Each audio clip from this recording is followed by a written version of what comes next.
మన రక్షకుడైనటువంటి ప్రభువైన యేసుక్రీస్తు వారి యొక్క పరిశుద్ధ నామములో ప్రతిరోజు కూడా ఉదయకాలమందు కృపావాక్య ధ్యానములలో కృపా సన్నిధిలో చేస్తున్నటువంటి కృపావాక్య ధ్యానములలో ప్రభు బిడలుగా కూడి ఉన్నటువంటి బిడలకు ఈ పరిచర్యలో పాలిపంపులు కలిగినటువంటి బిడలకు ప్రభు పేరిట వందనములు, ప్రభు పేరిట శుభములు. నిత్యముగా సర్వశక్తిమంతుని యొక్క కృపా పరిచర్య ద్వారా సర్వ శుభములు మీకు తెలియచేస్తూ ఉన్నాను.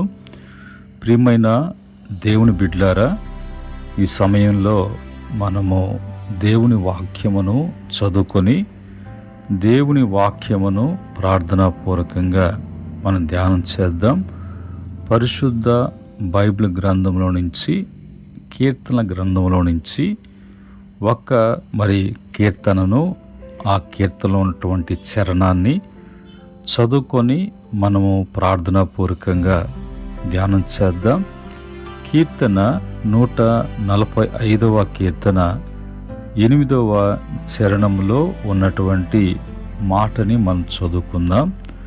తనకు మొరపెట్టు వారందరికీ, తనకు నిజముగా మొరపెట్టు వారందరికీ యెహోవా సమీపముగా ఉన్నాడు.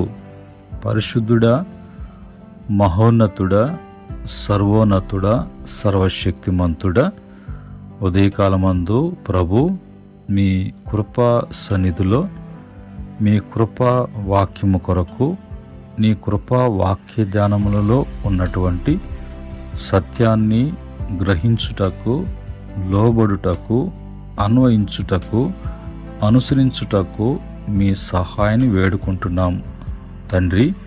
కనుక మీరు ఈ సమయంలో దాసును మరుగుపరిచి మీరు మాట్లాడమని యేసుక్రీస్తు నామములో అడిగి వేడుకుంటున్నాము తండ్రి. ఆమేన్. ప్రియమైన దేవుని బిడ్డలారా, చదువుకున్నటువంటి ఈ యొక్క కీర్తనలో ఎవరు రాశారు అంటే దావీదు రాసినటువంటి కీర్తన. దావీదు అతను రాసినటువంటి కీర్తనలో ఇది చివరి కీర్తనగా దావీదు రాసినట్లుగా పండితుల యొక్క అభిప్రాయం. ఇక్కడ యెహోవా తనను మొరపెట్టు వారందరికీ సమీపంగా ఉన్నాడు, సత్యముతో తనను మొరపెట్టు వారందరికీ ఆయన సమీపంగా ఉన్నాడు అన్నట్టుగా ఈ యొక్క వచనముల్లో 4 ముఖ్యమైనటువంటి ఆధ్యాత్మిక సత్యాలు ఉన్నాయి. ఏంటి అంటే, మొదటిగా తనకు మొరపెట్టు వారందరికీ అనేటువంటి మాటకి అర్థం ఏంటి? మొరపెట్టుట అంటే కేవలము మాటలతో ప్రార్థించటం కాదు, హృదయమంతటితో దేవుని సహాయము, కృప, రక్షణ, మార్గదర్శకత్వం కోసం పిలవడము. దీన్ని హీబ్రూ పదములో కారా అనేటువంటి మాటని వాడారు. కారా అనేటువంటి హీబ్రూ పదానికి తెలుగు అర్థము పిలుచుట, మొరపెట్టుట, ప్రార్థించుట. ఈ యొక్క పదానికి లోతైనటువంటి అర్థము ఏంటి అని చూసినప్పుడు, దేవుని మీద ఆధారపడటం, మన బలహీనతను అంగీకరించడం, విశ్వాసముతో దేవుణ్ణి పిలవడం, కష్టంలో మాత్రమే కాదు ప్రతి పరిస్థితుల్లో ఆయనను ఆశ్రయించడం అని ఈ కారా అనేటువంటి హీబ్రూ పదానికి తెలుగులో ఉన్నటువంటి అర్థం, ఇందులో నుంచి లోతైనటువంటి అర్థము ఇవి పలుకుతాయి. కనుక మనము ప్రార్థించటము అంటే ఏదో ఆచార్యగా మాటలతో పైగా అనేసి చేసేసాము, అయిపోయింది, జరగలేదు, రాలేదు అన్నట్టు కాకుండా, ఇలాంటి అనుభవంతో ఆధారపడుతూ బలహీనతను అంగీకరిస్తూ ఆయన ఒప్పుకుంటూ ఆయన్ని విశ్వాసముతో పిలవడం కానీ, అది కష్టాలను మాత్రమే కాకుండా ప్రతి పరిస్థితుల్లో కూడా ఆయన్ని ఆశ్రయిస్తున్నామా అన్నట్టుగా. దీనికి బైబిల్లో మరి ఇర్మియా గ్రంథము 33:3 ప్రకారంగా, రోమీలకు రాసినటువంటి పత్రిక 10వ అధ్యాయం 13వ వచనం ప్రకారంగా, కీర్తన 50వ కీర్తన 15వ చరణం ప్రకారంగా ఇక్కడ నాకు మొరపెట్టుము అని ప్రభు అంటాడు, ఉత్తరమిస్తాను.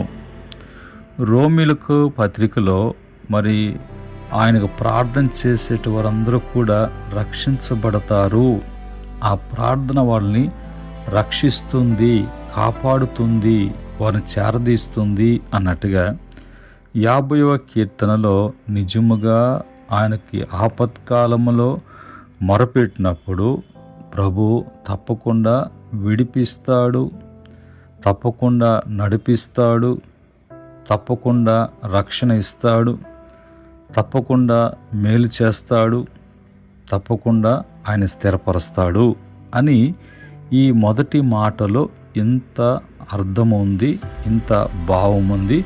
అది మనము తెలుసుకొని ఆ విధంగా మనము నడుచుకోవాలి. నిజముగా మొరపెట్టువారు, తనకు నిజముగా మొరపెట్టు వారికి అన్నట్లో ఇంత మీనింగ్ మనకున్నది, నేర్చుకోవాలి. అది ప్రార్థన చేసేటువంటి క్రమం.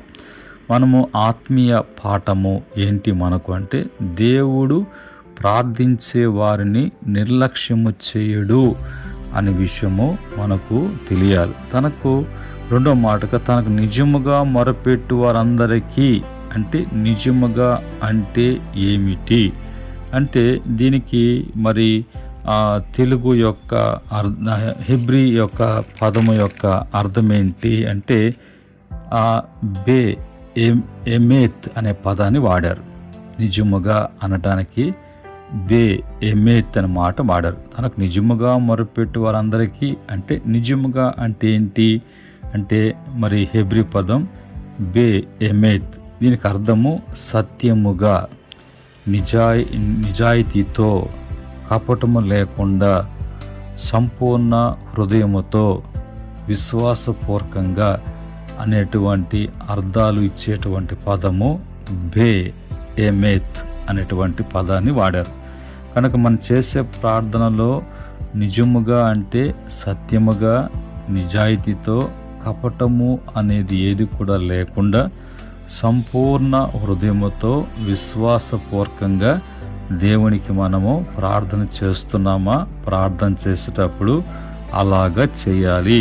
ఇది మరి పెదవుల ప్రార్థన కాకుండా ఇది హృదయపు ప్రార్థనగా ఉండాలి. పై ప్రార్థన కాకుండా దేవుడు మరి చూస్తున్నాడు, మన మాటలు కాదు మన హృదయాన్ని ప్రభు చూస్తున్నాడు. దాన్ని బట్టి మనకు దేవుడు సమీపం కాగలడు. యేసుక్రీస్తు వారు కూడా ఇదే బోధన చేశారు. యోహాను సువార్త 4:23-24 ప్రకారంగా మరి ప్రార్థించేటువంటి వారు ఆత్మతోనూ సత్యముతోనూ మరి ప్రార్థన చేసేటువంటి వారుగా, ఆ విధమైనటువంటి ఆరాధన చేసేటువంటి వారంగా ఉండాలని, మత్తయి సువార్త 6:6 ప్రకారంగా రహస్య ప్రార్థన మనకు ఉండాలి. రహస్యమును చూచేటువంటి దేవుని ఎదుట మనం చేసేటువంటి ప్రార్థన కూడా అలాగనే ఉండాలి. హృదయపూర్వక ప్రార్థనకు దేవుడు స్పందిస్తాడు. కనుక అలాంటి ప్రార్థన చేయగలుగుతున్నామా?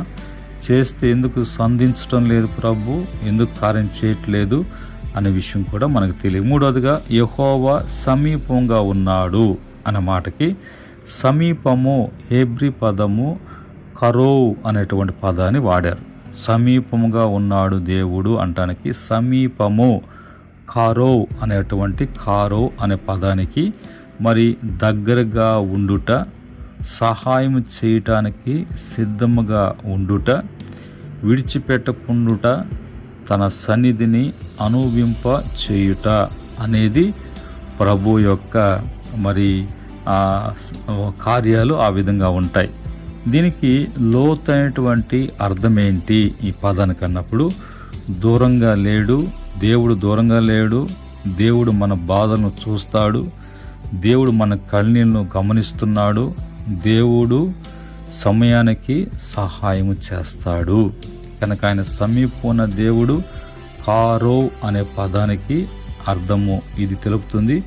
దానికి లోతైనటువంటి అర్థము, భావం ఏంటో ఇది మరి దీనికి సంబంధించినటువంటి వచనాలు చూసినప్పుడు కీర్తన 34 కీర్తన 18వ చరణం, అలాగనే యాకోబు పత్రిక 4వ అధ్యాయం 8వ చరణం, ద్వితీయోపదేశ కాండము మరి 4వ అధ్యాయం 7వ వచనం ప్రకారంగా దేవుని సమీప శాంతి, ధైర్యము, రక్షణను ఇస్తుంది. దేవుడు మనకు సమీపంగా ఉన్నప్పుడు ధైర్యాన్ని, శాంతిని, రక్షణను మనకు మరి ఇస్తుంది. కనుక మన జీవితాలలో మరి ప్రభు మనకు నిజముగా మొరపెట్టేటువంటి అనుభవం మనకున్నప్పుడు, దేవునికి ప్రార్థన చేసేటువంటి అనుభవం ఉన్నప్పుడు తప్పకుండా దేవుడు మనకు సమీపంగా ఉండి ఆయన మనకు మేలు చేయడానికి, పశ్చాత్తాపంతో ఉన్నటువంటి జీవితాలను దేవుడు ఆయన జ్ఞాపకం చేసుకొని ఆయన సమీపంగా ఉండి కార్యాలు చేయబోతున్నాడు. కనుక ప్రార్థన దేవునితో సంబంధాన్ని బలపరుస్తుంది. నిజమైన ప్రార్థన హృదయం నుండి వస్తుంది. దేవుడు దూరంగా లేడు, సమీపంలో ఉన్నాడు. దేవుని సమీపము భయాన్ని తొలగిస్తుంది. దేవుడు పిలిచే ప్రతి ఒక్కరిని మరి దేవుణ్ణి పిలిచే ప్రతి ఒక్కరిని ఆలకిస్తాడు. అలాగనే దేవుని సన్నిధిలో ఆశ, ఆదరణ, సమాధానం లభిస్తుంది. సత్యముతో దేవుని పిలిచే జీవితము ఆశీర్వాదకరమైనటువంటిదిగా అది మనకుంటుంది. కనుక ఇందును బట్టి ముగింపులోకి మనం వెళ్ళినప్పుడు మనకు ఒక గొప్ప ఆత్మీయ సత్యాన్ని ఈ యొక్క వచ్చిన చరణాల్లో మనకు నేర్పుతుంది. దేవుడు ప్రతి ప్రార్థనను ఒకే విధంగా చూడడు. సత్యముతో, సంపూర్ణ హృదయముతో, విశ్వాసముతో ఆయన్ని పిలిచే వారికి ఆయన ప్రత్యేకంగా సమీపంగా ఉంటాడు. అలాంటి ప్రార్థన దేవుని సన్నిధిని మరి అనుభవింప చేస్తుంది. జీవితంలో శాంతి, ధైర్యము, మార్గదర్శకత్వం మరి దేవుని రక్షణ తెస్తుంది. ఈ మాటలను బట్టి ఈరోజు మన ప్రార్థన ఎలాంటి ప్రార్థన, ఎవరికి ప్రార్థన, ఏ విధమైన ప్రార్థన అందును బట్టి నీ యొక్క జీవితంలో మేలు కానీ, ప్రతిఫలం కానీ, దేవుని సహాయం కానీ ఆ విధంగా అందించబడుతుంది. ఆ విధంగా కార్యాలు చూడగలవు. కనుక ఈ కీర్తనకు ఈ యొక్క మరి చదివినటువంటి చరణానికి ఇంత అర్థాలతో, భావాలతో కూడినటువంటిదిగా తెలుసుకొని అలాగా ప్రభు మేలు పొందుకోవటానికి ప్రభు యొక్క సహాయము ప్రతి బిడ్డ కూడా అందించబడునుగాక. ఆమేన్. ప్రేమగల తండ్రి, పరిశుద్ధుడా, మీకు వందనాలు. ఉదయకాలపు మీ కృపా వాక్య ధ్యానములో మొర అంటే ఏంటి, నిజమైనటువంటి మొర అంటే ఏంటి, మీ సమీపత్వము మాకు ఎలాగ లభిస్తుంది, కార్యాలు ఏ విధంగా సఫలపరచబడతాయి అనే విషయాన్ని మాకు తెలియచేశారు. మా ప్రియులు బిడ్డలు విన్నారు. ఆ క్రమంలో నడుచుకోవటానికి ప్రభా ప్రతి మేలు, సహాయము మీ యందు పొందుకోవటానికి కృపదైత్యమని, కృపతో బిడలందరూ కూడా జ్ఞాపకం చేసుకోమని, ఈ దిన బిడల యొక్క కార్యక్రమాలన్నింటిలో కూడా మీ కృప నుంచి మేల్చేయమని యేసుక్రీస్తు నామములో అడిగి వేడుకుంటున్నాము తండ్రి. ఆమేన్. పరమందు దేవుని ప్రేమ, ప్రియ రక్షకుడు యేసు కృప, పరిశుద్ధాత్మ యొక్క అన్యన సహవాస సంతోషాలు ఈ యొక్క మాటలు వింటున్న బిడలకును, ఈ పరిచర్యకును, సకల పరిశుద్ధులకును, ఆయన దాసులకును సదా తోడై ఉండి నడిపించునుగాక.